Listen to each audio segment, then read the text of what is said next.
Et nous rendons grâce à Dieu parce que ce jour est un jour de repos. Il s'appelle le jour du Seigneur. Amen. Alors donc, nous allons présenter encore la parole. Que le Seigneur ce matin puisse nous parler par sa grâce. Prions tous ensemble. Seigneur notre Dieu, nous voulons, Père, te recommander la parole. Oui, nous prions à ce que le Saint-Esprit de Dieu, oui, nous dise quelque chose, Seigneur mon Dieu, ce matin. Que la présence de l'Esprit nous révèle la parole. Que la puissance de l'Esprit nous révèle la parole. Nous te supplions, ô Dieu, de disposer nos cœurs à l'écoute de ta voix, Seigneur. Nous venons, Seigneur, ô Dieu, ôter toutes sortes, Seigneur, ô Dieu, d'interférences au nom de Jésus-Christ de Nazareth. Que notre conscience, Seigneur, puisse être ouverte, Seigneur, ô Dieu, ce matin, afin de recevoir ta pensée, Seigneur. Que nos cœurs, Seigneur, ô Dieu, soient disposés à l'écoute de ta voix. Au nom de Jésus-Christ, disons Amen. Amen, amen. Alors, sans plus tarder, nous prenons nos Bibles. selon l'évangile de Matthieu, au chapitre 12. Que quelqu'un nous lise le verset 10 à 12. Matthieu 12, de 10 à 12. Oui. Matthieu 12, à 10 à 12. Et voici, il s'y trouvait un homme qui avait la main sèche. Ils demandèrent à Jésus, est-il permis de faire une guérison les jours de sabbat? C'était afin de pouvoir l'accuser. Il leur répondit, lesquels d'entre vous, s'il n'a qu'une brebis et qu'elle tombe dans une fosse le jour du sabbat, vous la saisirait pour l'en tirer? Combien un homme ne vaut-il pas plus qu'une brebis? Il est donc permis de faire du bien le jour du sabbat. Alors il dit à l'homme, étends ta main. Il étendit, et elle devint saine comme l'autre. Amen. Amen. Jésus demanda à cet homme qui avait la main sèche, étends ta main. Dis avec moi, étends ta main. Étends ta main. Étends ta main. Étends ta main. Alors cet homme va recevoir la guérison. Alors j'ai intitulé mon thème, le sabbat et la foi, facteur de ton miracle. Le sabbat et la foi, facteur de ton miracle, facteur de mon miracle, facteur de notre miracle. Alors, pour mieux comprendre le texte, nous le situons toujours dans son contexte. Et il est dit ici que Jésus va rentrer dans la synagogue. Il va effectivement y aller le jour du sabbat. Et là, il va trouver un homme. On dit un homme dont la main était sèche. Qu'est-ce que nous entendons par la main sèche? D'autres versions nous disent que la main était paralysée. Une main paralysée et qui n'avait pas la même longueur que l'autre main. Donc une petite main comme ceci était comme ça, donc la main s'était atrophiée.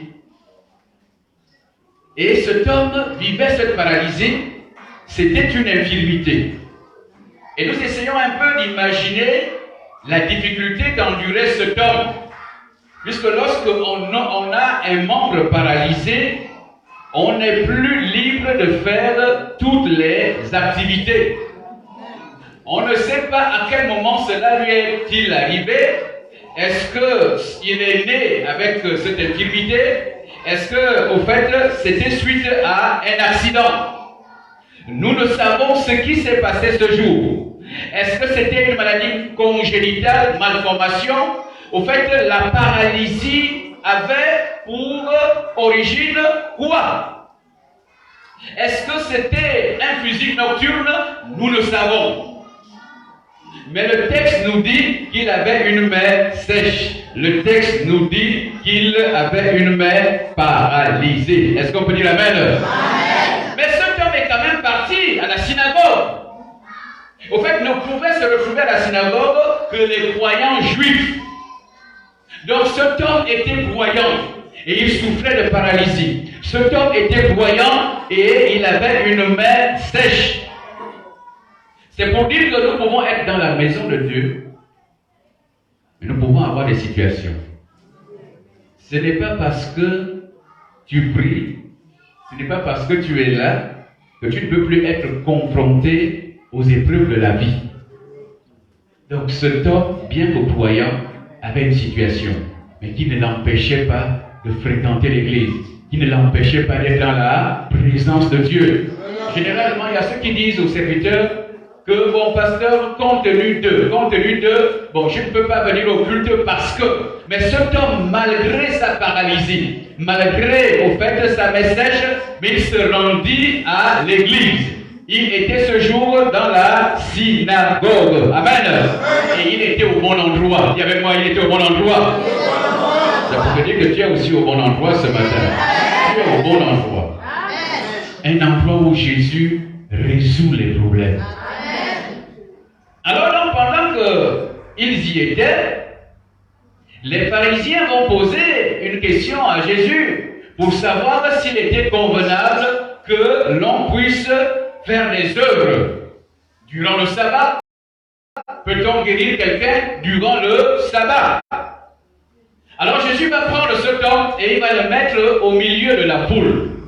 Et il va dire à cet homme, alors, étends ta main. Il va étendre sa main. Et en étendant sa main, un miracle va se produire. Amen. Amen. Est-ce qu'on peut acclamer cette parole? Un miracle se produisit. Maintenant, pour comprendre, nous allons nous poser une question. La question est de savoir quel fut le secret de son miracle.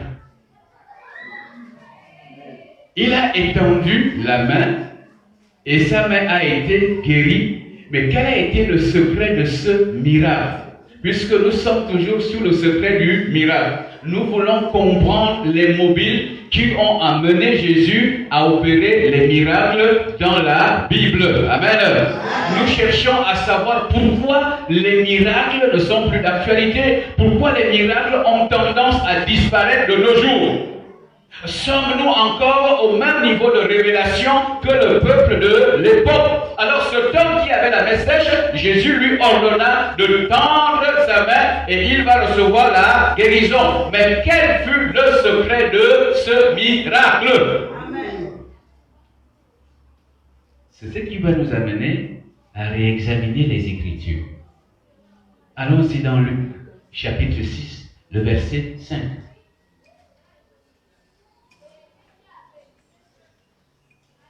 Luc, chapitre 6, verset 5. Luc 6, 5. Et il leur dit, le Fils de l'homme est maître même du sabbat.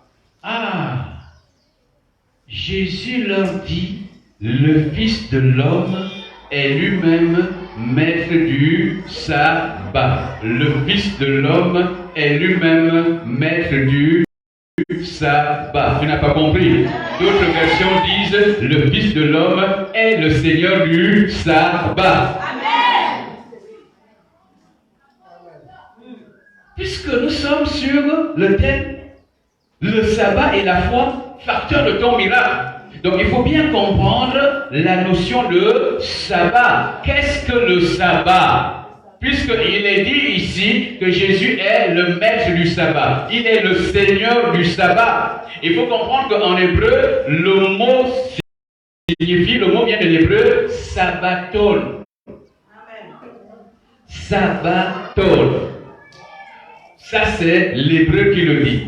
Et ce mot sabbaton désigne le 7e jour de la semaine. C'était le 7e jour de la semaine. Les Israélites devaient s'abstenir de tout travail, toute activité. En d'autres termes, ce jour était le jour du repos, où il fallait se reposer de ses œuvres.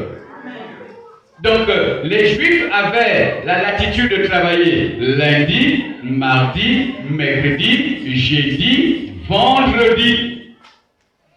Mais le sabbat se déroulait à l'époque samedi. Donc le samedi était consacré au repos. Personne ne pouvait se retrouver en brousse. Aucun homme ne pouvait aller regarder les pièges. Ou un fonctionnaire aller au travail. Ou une ménagère aller travailler là où, chez son patron ou sa patronne. Donc tout le monde devait observer ce jour comme étant le jour du repos. Amen. Amen. Et la seule activité qu'on faisait le jour du sabbat, c'était l'adoration du Seigneur. La seule activité était l'adoration, était la louange, était la lecture de la parole. Mais je ne sais pas si dans notre vie spirituelle, nous avons des sabbat. Est-ce que tu as un sabbat spirituel dans ta vie? Est-ce que tu observes le sabbat? Parce que quand on parle de l'observation du sabbat, il ne s'agit plus du sabbat de l'époque. Nous voulons rentrer dans une dimension spirituelle. Quand on parle du repos, ça veut dire que tu as 7 jours. Tu as 7 jours d'activité en semaine. Mais il faut consacrer un jour à Dieu. Amen. Il est ton sabbat ce jour-là. C'est ton sabbat. Où tu te dis, Seigneur, le panier va d'abord rester de côté, la machette va rester de côté, les malades vont rester de côté. C'est pour ça que chez les autres, quand on a compris le véritable sens du sabbat, donc dimanche, le repos, le jour est consacré aux activités spirituelles. Il n'y a pas à dire que quand je vais sortir d'ici, j'irai un petit tour en brousse. Non, non, c'est le jour du sabbat. Alors si tu termines le culte tôt, donc je peux aller en évangélisation. On dit amen. Je peux aller visiter pour annoncer l'évangile. Donc c'est consacré à Dieu. Mais ce n'est pas ce que nous faisons. Ce n'est pas ce que tu fais.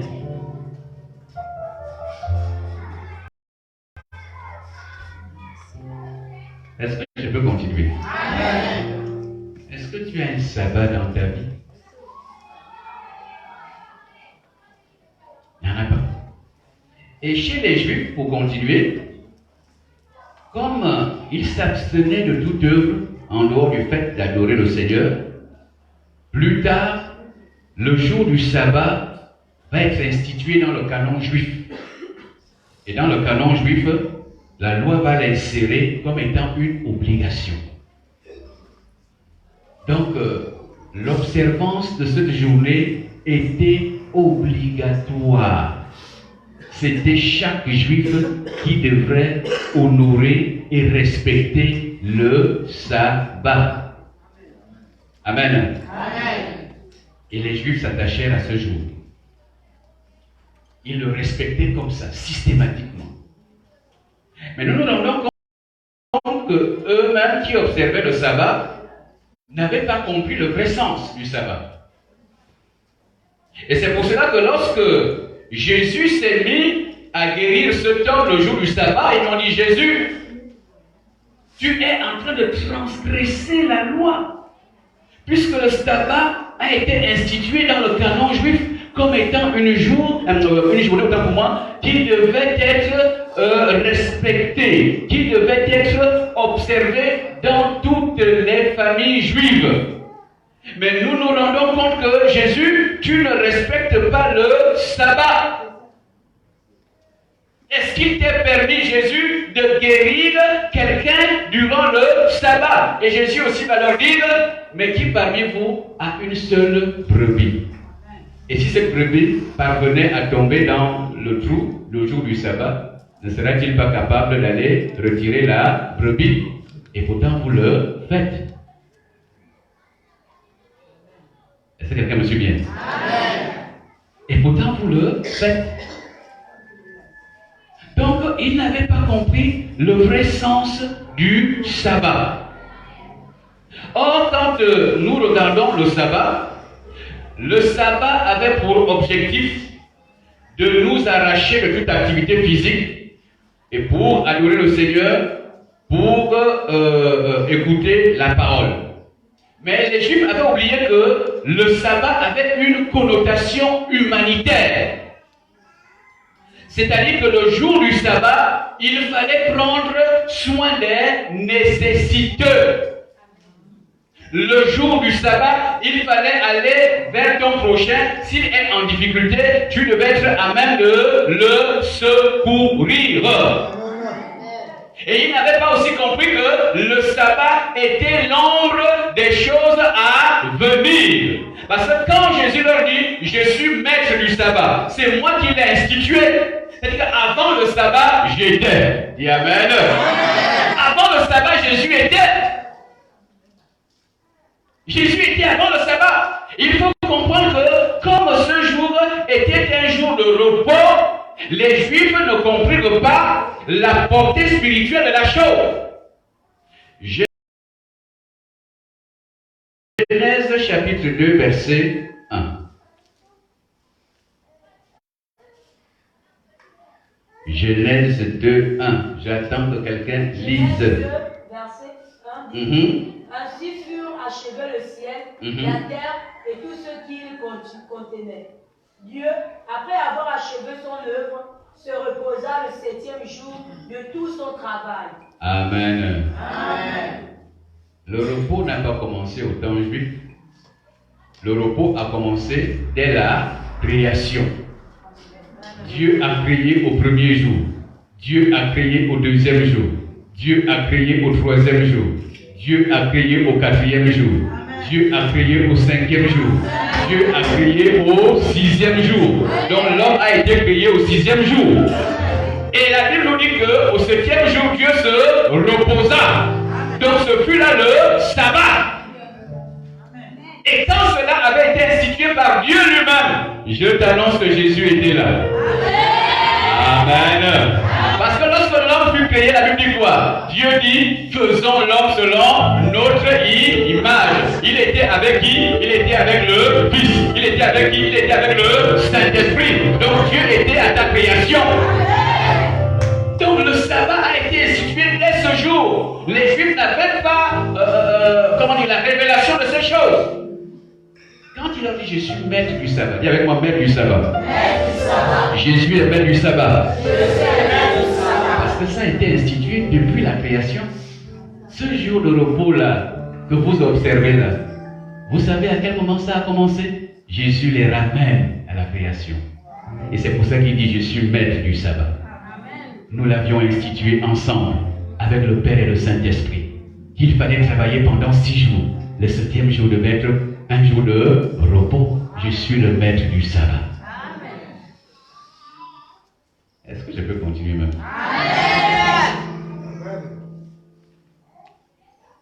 Il est le maître du sabbat. Donc il a été à l'origine de l'institution de cette journée. Il est avant le sabbat, il est pendant le sabbat, il est aussi après le sabbat. Allons-y dans Hébreux 4. Que quelqu'un nous lise le verset 9 et 10.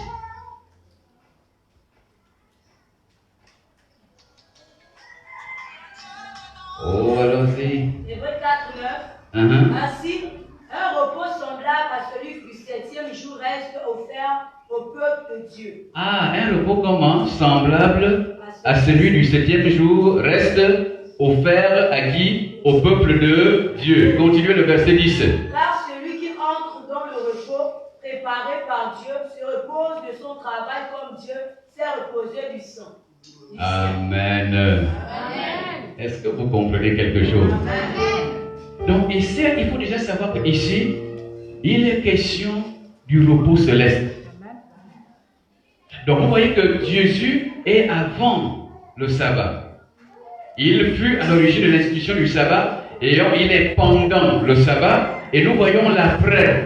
Nous voyons que donc après que nous soyons sur la terre, Dieu prépare à chacun de nous un repos. Nous rentrerons dans une patrie où il n'y aura plus d'armes. Une patrie où il n'y aura plus de douleur.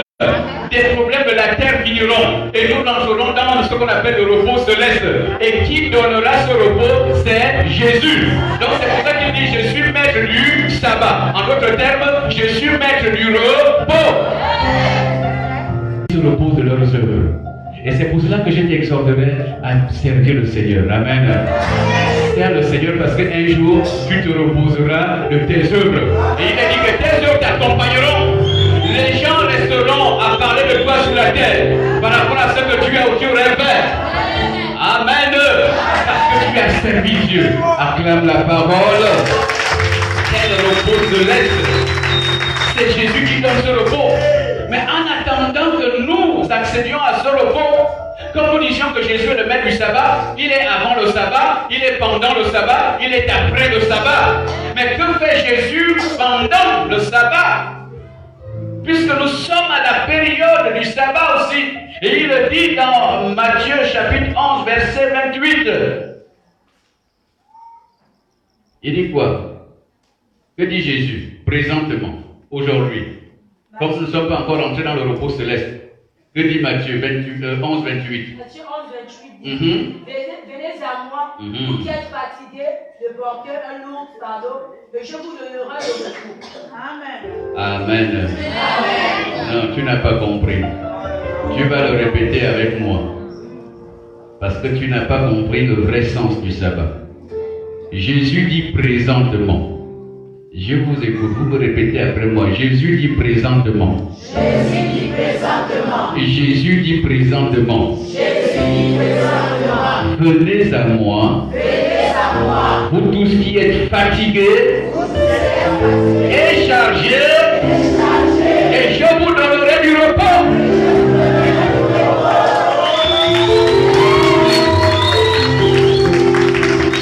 Si tu es fatigué ce matin, viens à Jésus. Si tu as des fardeaux ce matin, viens à Jésus, parce que c'est lui le maître du sabbat. Et vous voyez que les Juifs n'avaient pas compris cette dimension. Ils se limitèrent à la célébration du rite du sabbat. Parce que chaque samedi, il fallait observer le sabbat. Ils ne savaient pas que Jésus, qui était le maître du sabbat, au fait, avait pour objectif d'introduire chaque nécessité dans le repos. Vous savez qu'avec Jésus, maître du sabbat, les célibataires peuvent rentrer dans le repos. Non, mais parce qu'il venait à moi. Si tu veux être dans le repos, viens à Jésus. Et vous savez, quand on est célibataire, on n'est pas vraiment dans le repos. Ah, je me rappelle encore de l'époque où je brûlais les marmites. Je ne brûle plus les marmites aujourd'hui. Parce que Jésus m'a introduit dans un sabbat, un repos. Il y avait des périodes où, oh Seigneur, je brûlais les pantalons. Parce que le était déjà pressé pour le culte, il faut vite repasser. Et le haut pouvait se brûler ou le pantalon pouvait se brûler. Mais aujourd'hui, Jésus m'a introduit dans le repos. Oh, dis amen. Par le canal de cette merveilleuse femme qui est derrière. Donc, en Jésus, le célibataire peut accéder au repos. En Jésus, le malade peut accéder au repos. Et vous savez que ce n'est pas facile quand on est malade. Et il faut faire des recherches sur le plan scientifique. Quand le corps est malade, qu'est-ce qui se passe dans le corps? Déjà même la température, quand elle monte à plus de 37 degrés, donc le corps est déjà en pleine activité. Et là, il faut savoir que l'intensité de l'activité de l'organisme augmente. Augmente parce que le corps chauffe. Augmente pourquoi? Parce que Dieu a mis dans le corps humain un système d'auto-régulation. Donc, c'est-à-dire que quand il y a un souci, Dieu a mis un système dans le corps pour ramener l'équilibre. Et le corps s'emballe. Le corps se met en pleine activité. C'est pour cela qu'à un moment donné, on peut ressentir de la fatigue. On peut ressentir que là, ça ne va pas, il faut que j'aille me coucher. Et c'est pour cela que nous comprenons la nécessité d'être guéri. Est-ce que quelqu'un me suit bien? Pourquoi? Parce que en Jésus, quand tu reçois la guérison, alors ton corps rentre dans le repos. Donc on peut là recevoir le repos de plusieurs manières. Je ne sais pas quels sont aujourd'hui les fardeaux de ton cœur. Quels sont les soucis de ton cœur? Est-ce que tu es en paix avec toi-même? Est-ce que tu es en paix? Attention au volume. Est-ce que tu es en paix? Est-ce que tu es en paix avec toi-même? Est-ce que tu es en paix? Tu n'as pas de repos. Tu réfléchis. Comment vais-je sortir de la situation? Les enfants vont manger quoi? Et je fais comment? Est-ce que tu es vraiment dans le repos? Les inquiétudes du lendemain. Tu ne sais pas quoi faire. Tu ne sais comment faire. Je t'annonce la bonne nouvelle. Jésus est le repos. Il a dit ne vous inquiétez pas du lendemain. Parce que le lendemain prendra soin de lui-même. Confie tes problèmes à Jésus. Dépose tes fardeaux. Il est le maître du sabbat. Est-ce que tu crois ça? Un élève peut rentrer dans le repos. Un élève peut rentrer dans le repos. Les foyers doivent rentrer dans le repos. Il y a des foyers en feu. Il faut le repos de Jésus dans les ménages. Il faut le repos de Jésus dans les familles. Jésus est le maître du sabbat. Si tu veux ton miracle, commence par croire que Jésus donne le repos aux hommes. Le véritable véritable repos revient en Jésus. Il dit, venez à moi. Un mouvement vers. Venez vers moi. Venez vers moi. Vous tous qui êtes fatigués. Tu es fatigué de quoi? Vous tous qui avez des fardeaux, venez à moi et vous serez dans le repos. Pourquoi les hommes se suicident-ils? Parce qu'ils sont dépassés par les événements. Ils ne peuvent plus s'en sortir. Ils préfèrent prendre la corde et aller se pendre derrière la maison. Non, Jésus donne le repos. Il ne faut pas te suicider. Viens à Jésus ce matin. J'ai dit viens à Jésus ce matin. Donc le sabbat est un facteur pour ton miracle. Le verset 13, avant de terminer. Le verset 13 de notre texte de Matthieu 12. Le verset 13 dit, alors il dit à l'homme, étends ta main, étendue, et elle devient sainte comme l'autre. Alors étends ta main. C'est ce qui nous permet de parler aussi de la foi. Il est vrai qu'en regardant le texte, on ne voit pas clairement la foi, le mot foi. Mais nous nous rendons compte que dans le miracle qui s'est produit, il y a eu une action de foi. Amen. L'homme a manifesté la foi. Comment savons-nous que l'homme a manifesté la foi? Nous avons dit en amont que cet homme a souffert. Nous avons dit en amont que nous ne savons pourquoi et comment est-il tombé malade. Nous avons dit, nous savons quelles sont les démarches que cet homme avait entrepris pour pouvoir recevoir la guérison. Était-il parti dans un hôpital? Était-il parti voir un marabout? A-t-il vu quelqu'un pour pouvoir pallier à sa situation? Alors dans ce jour-là, étant dans le temple, dans la synagogue, Jésus va l'appeler et le mettre au milieu des Juifs. Parce que Jésus avait pour objectif de démontrer aux Juifs que c'est moi le véritable sabbat. Amen. C'est moi qui donne le repos et je vais le démontrer au milieu de vous en appelant cet homme au milieu de vous. Je lui donnerai le repos. Un repos de guérison.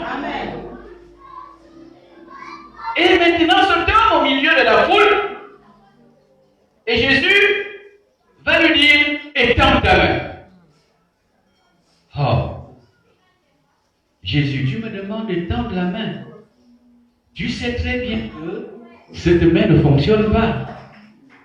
Tu sais très bien que je ne suis pas capable de le faire. Puisque j'ai vu des médecins, ils n'ont pas pu. Et vous savez que si le membre est resté longtemps comme cela, ça veut dire que même les muscles, même les veines, tout est déjà donc, comment dire, embrigadé. Amen. Bloqué.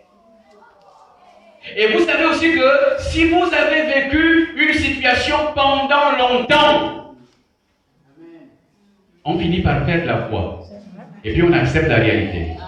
Bon, comme j'ai prié pour être marié, bon, je me rends compte que je ne me marie pas toujours, bon, j'accepte le célibat. En fait, tu n'acceptes pas le célibat comme cela, tu acceptes le célibat par déception. Parce que tu as tenté, ça n'a pas marché. Et c'est ce qui est dangereux, de rester dans une posture, de rester dans une situation pendant longtemps.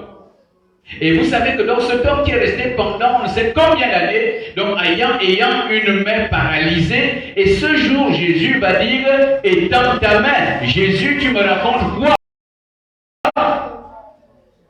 Mais heureusement que cet homme n'a pas raisonné comme nous. Dis amen. Il n'a pas raisonné comme nous. Il a compris que Jésus avait pour objectif de démontrer la parole. Et comme il est la parole qui était au commencement, la même parole qui a dit que la lumière soit, c'est la même parole qui disait étends ta main. Tu n'as pas compris.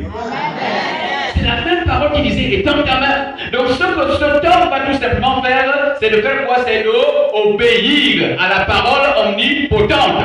Puisque Jésus m'a demandé de tendre la main, alors je le ferai. Il va rentrer dans l'obéissance. Tu veux le miracle, tu es désobéissant. Tu veux le miracle, tu ne fais pas ce que Jésus te demande de faire. Mais tu veux le miracle. C'est ça notre attitude. Nous voulons le miracle, mais nous n'obéissons pas à la parole. Lui, il a obéi. Jésus lui a demandé de tendre la main. Je crois que tu vas obéir ce matin. Amen. Je crois que tu vas obéir ce matin. Amen. Il décida de tendre sa main. Jésus va te demander de faire quelque chose pour aboutir au miracle. Est-ce que tu obéiras? J'ai l'habitude de vous dire ici que ce que nous recevons directement de Dieu ne vient pas forcément du pasteur. Ça vient de l'esprit. Parce que la Bible dit, l'esprit dit à mon esprit. L'esprit dit à mon esprit que je suis enfant de Dieu.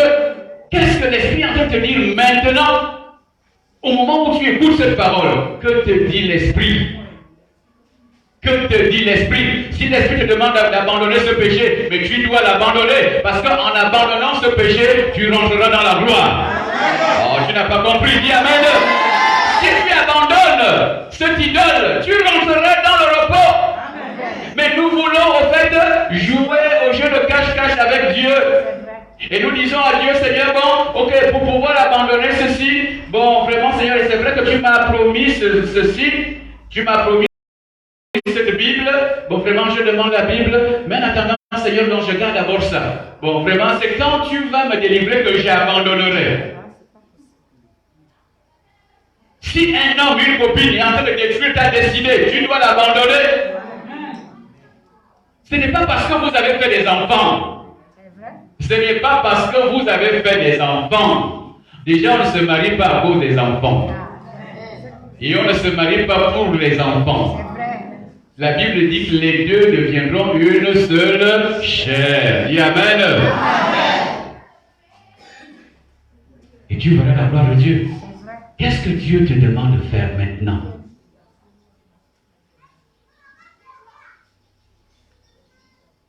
Prie le Seigneur. Seigneur de gloire ce matin,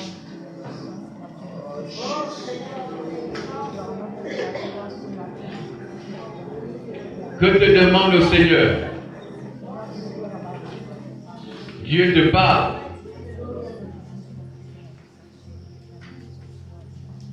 Tu vas me dire, pasteur, moi je n'ai pas une main sèche, d'accord.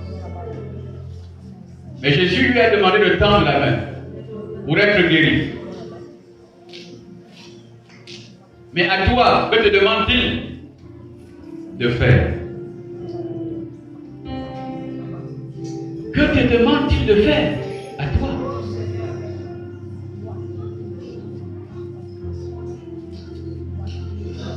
Prie le Seigneur, prie.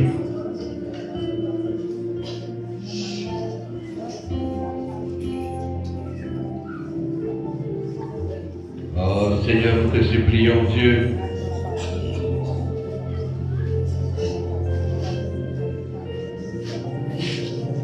Seigneur notre Dieu,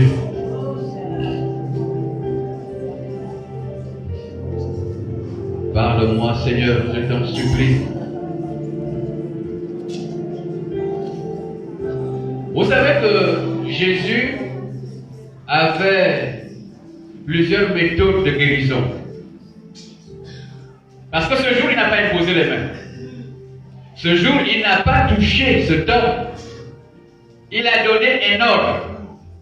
Mais comme Jésus est l'autorité, comme Jésus est la parole, comme Jésus est souverain, et vous savez que Jésus a le pouvoir sur la créature. Jésus a le pouvoir sur le corps humain. Et cet homme avait compris ça. Il savait que c'était la parole qui était au commencement, qui me demandait de tendre la main.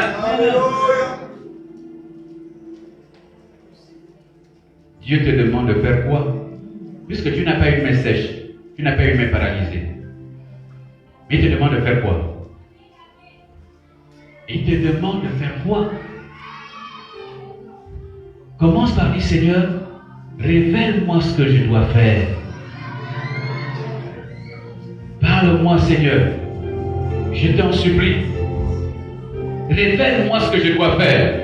Tu as dit à ce paralytique, tends la main. Mais à moi ce matin, que me dis-tu, Seigneur? Je n'entends pas ta voix, je n'entends pas ta prière.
d'exécuter sa parole.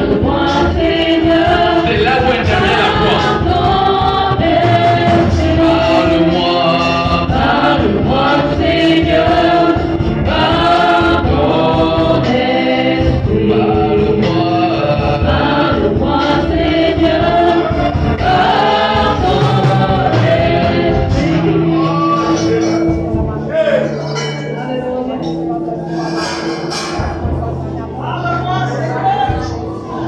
Je n'entends pas ta voix. Je n'entends pas ta voix. Seigneur, que me demandes-tu de faire? Que me demandes-tu de faire, Seigneur?